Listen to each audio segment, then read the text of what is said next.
Hey, I'm Amanda, and whether you bake as a hobby or as a business, I am here to help just because. Today I am talking about 4 frequently asked questions all about Swiss Meringue Buttercream. Now, if you want to know what Swiss Meringue Buttercream is, you can check out my recipe video, which I will list below. Question number 1, why is my buttercream grainy? Usually this happens during the process of heating the egg whites and the sugar. Now, if you don't heat it long enough, the sugar granules won't dissolve, leaving a grainy texture even after you beat in your butter. So something I like to do is actually rub a little bit of the egg white and sugar mixture between my fingers, and if I can't feel any sugar granules, I am good to go. Question 2, why is my buttercream curdled? Now, this is a question that is most commonly asked about Swiss Meringue Buttercream. This happens after you add in your butter to your stiffened meringue. This is totally normal though, and you have nothing to worry about. I usually notice my buttercream curdling in the very beginning, so all I usually do is just be patient and let the mixer keep running. So some tips I have for this is don't overbeat your meringue. If you over whip it, it can cause it to break, and this can add more to the curdling issue. Second, don't let your butter get too soft or be on the verge of melting. And third, use your paddle attachment when you're whipping in your butter. Question 3, why is my buttercream runny?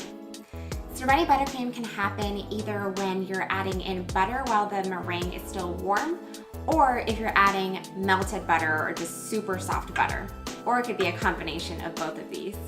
So one thing you can do is place your entire bowl of buttercream into the fridge to stiffen it up. Once it is hardened, you can place it back into your mixer and whip it with your paddle attachment. But you can avoid all of this if you just make sure to beat your meringue to stiff peaks and use butter that is soft but not melted. Question 4, why is my buttercream airy? Airy buttercream can happen in a couple different ways. One of them is if you're whipping your buttercream at a very high speed for a long time. Another reason is if you're using your whisk attachment when you're beating in your butter, because that can incorporate more air.